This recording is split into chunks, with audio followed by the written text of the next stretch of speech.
Latvijā nav daudz tādu novadu, kuri var lepoties ar savu ostu. Taču Tukuma novadam tādas ir divas – Engure un Bērzciems. Pēdējo gadu laikā šeit paveikts daudz. Engures ostā uzstādīts jaunas peldošās piestātnes, kā arī katru gadu tiek padziļināta osta, dodot iespēju papildināt pludmali ar jaunu smilšu kārtu, ko īpaši novērtē atpūtnieki. Uzstādīta jauna degvielas uzpildes stacija kuteriem un jahtām, kas pieejama arī vietējiem iedzīvotājiem, vieglā transporta degvielas uzpildē. Izbūvēta laivu piestātne Bērzciemā.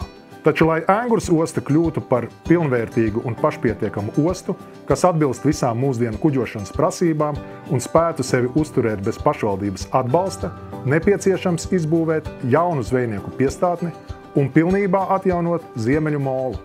Tādējādi Engures osta spēs pieņemt līdz 150 laivām un jahtām, kļūstot par vērā ņemamu galamērķi gan burātājiem, gan arī mājvietu piekrastes zvejniekiem.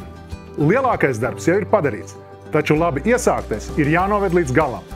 Balso par 5. sarakstu! Balso par važu!